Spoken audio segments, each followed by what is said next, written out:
Hello दोस्तों, कैसे हैं आप लोग। आशा करता हूं कि आप लोग अच्छे होंगे। आज चर्चा करने वाले हैं हिस्ट्री। हिस्ट्री का हिंदी होता है इतिहास।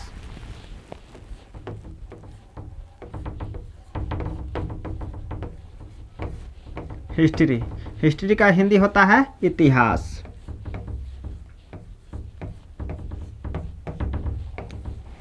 इसमें हम जानेंगे लेसन नंबर 1।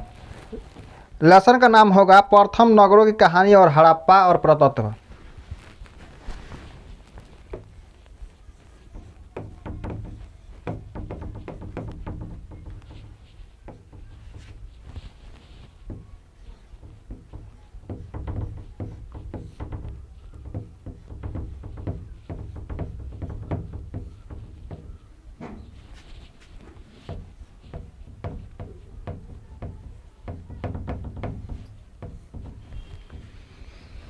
प्रथम नगरों की कहानी और हड़प्पा और पुरातत्व।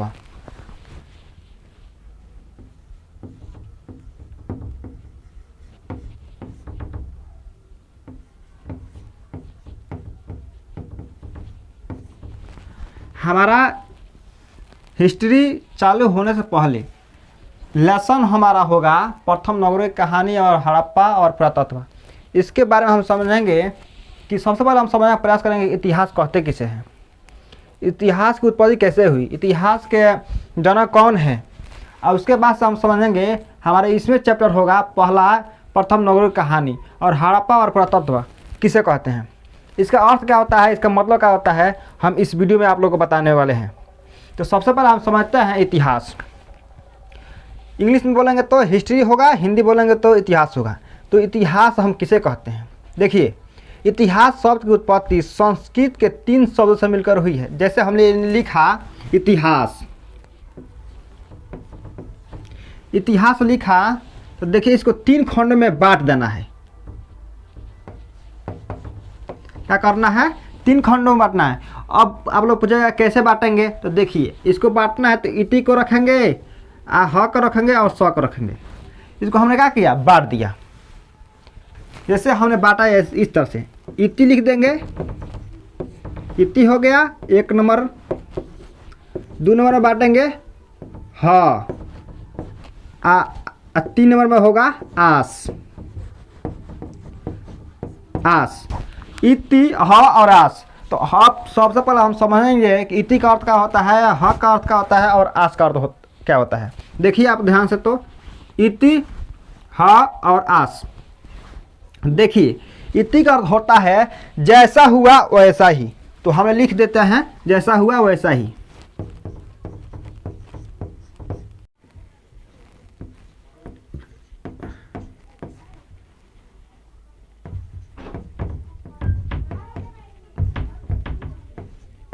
अब हम लिखेंगे ह का अर्थ होता है सचमुच।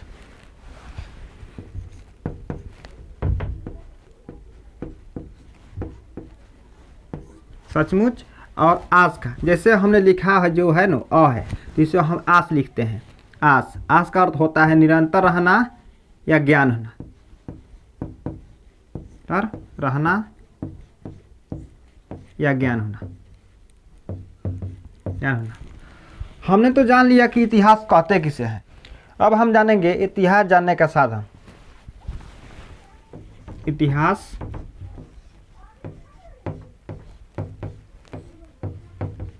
जानने का साधन। देखिए साधन जानते ही हैं। जैसे हमको गोपालगंज से लेकर सिवान जाना है तो बस पकड़ेंगे या टेम्पो पकड़ेंगे, और नहीं तो अपने सवारी से जाएंगे। जैसे मोटरसाइकिल हुआ, चाहे बोलेरो हो, स्कॉर्पियो हो, जो भी हो, क्या हम साधन ढूंढते हैं। इसी तरह है इतिहास। इतिहास को हम कैसे समझें कि इतिहास की बातें हम लोग को समझ में आ जाए, तो वही हम ट्रिक आपको सामने दे रहे हैं, समझने का प्रयास करेंगे। इतिहास जानने के साथ क्या कर रहा है, इतिहास को जाना है सीमान, तो सीमान जाना है तो साधन जो रहा है। अरे हमारे पास गाड़ी नहीं है तो हम क्या करेंगे, बस पकड़ेंगे। और हमारे पास है तो अपन साधन उठाएगा, मोटरसाइकिल उठा, आधा लीटर तेल डालेगा, ये आधा लीटर में नहीं जाएगा जी, ऊपर लगेगा, ठीक, तो लेगा और चला जाएगा। तो उसी तरह हम इतिहास को समझेंगे। तो देखिए इतिहास साधन, सबसे पहले लिखते हैं इतिहास। इतिहास। इतिहास के माध्यम जानने का दो ही ट्रिक है, एक है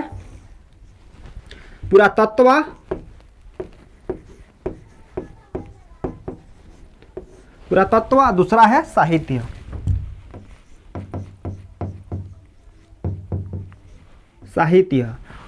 अब आपकी बातें, आपकी जो आपके मन में चल रहा है इतिहास की बातें, ये सब बातें इसी में मिलेगा। अब देखिए पुरातत्व में क्या क्या आता है। जो हम पहले प्रथम हमारा चैप्टर था, लेसन था, वह था प्रथम नगरी कहानी और हड़प्पा सभ्यता था। उसके समझने का ट्रिक हम बताते हैं इसलिए कि आप लोगों को पढ़ने में और समझने में का भारी नहीं, आसान लगे, इसलिए हम बता रहे हैं। देखिए पुरातत्व हुआ ना, इसमें हो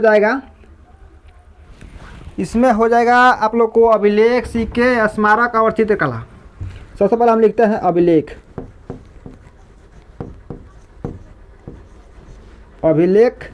दूसरा का होगा सिक्के, तीसरा का होगा स्मारक, चौथा होगा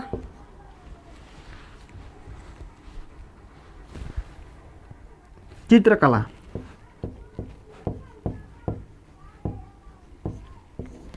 देखिए ये क्या कह रहा है, जो हमारा लेसन था प्रथम नगरी कहानी हड़प्पा सभ्यता में आप लोग को बताई गई है। पुरातत्व मतलब पूरा, मतलब पुराना, तत्व मतलब औजार, यानी प्राचीन काल में जो भी औजार मिला है वही बताता है, पुरातत्व कहते हैं।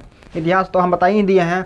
पुरातत्व में ही हमको जानना है अभी हड़प्पा सभ्यता में किस किस चीज़ का खोज हुआ था, वो हम बताए हैं। अभिलेख बताए हैं, सिक्के बताए हैं, स्मारक बताए हैं और चित्रकला बताए हैं। अभिलेख बताए हैं जो पत्थर पर लिखा जाता था, उसे हम अभिलेख कहते हैं। सिक्के जो मिला था हड़प्पा सभ्यता मोहनजोदड़ो में, या स्मारक मतलब भवन, और चित्र मतलब चित्रकारी, जो कलाकृति की जाती थी प्राचीन काल में, बर्तन पे, घर पर, दीवार पे, जहाँ पे, वो बताई गई है। इसकी चर्चा हम करने वाले हैं अगले वीडियो में, ठीक। अब दूसरा का हमारा होगा साहित्य। साहित्य को दो भागों में बांट दिया गया है, पहला देशी और विदेशी।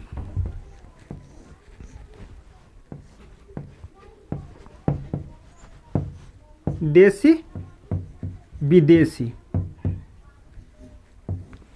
हमने क्या किया, देशी और विदेशी बांट दिया।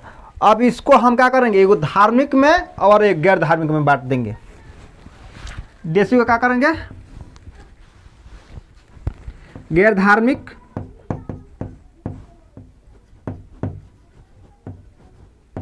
धार्मिक में बांट दिया, एक हुआ धार्मिक।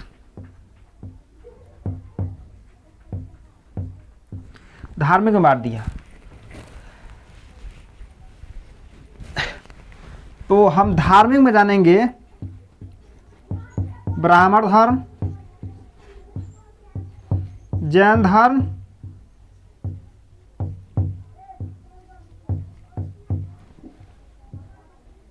और बौद्ध धर्म।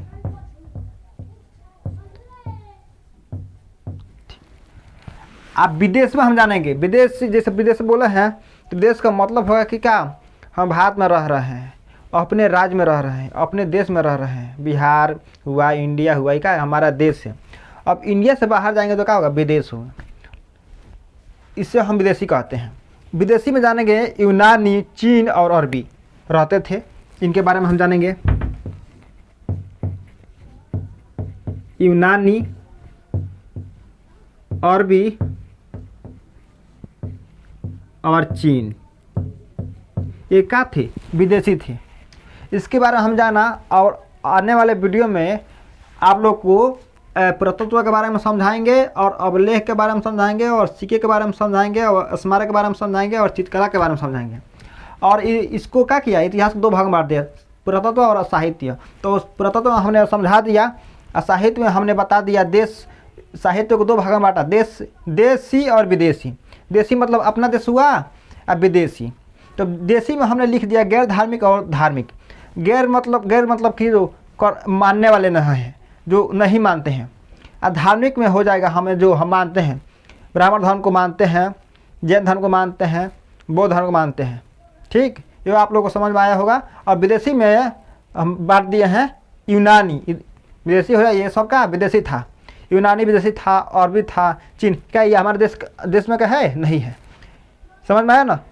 तो हम आने वाले वीडियो में कल हम आप लोग को पूरी जानकारी हम आपको बताएंगे और समझाएंगे। अभी तक वीडियो को शेयर नहीं किया है तो जैसे वीडियो को शेयर करें ताकि दूसरा भी जाने। Thank you.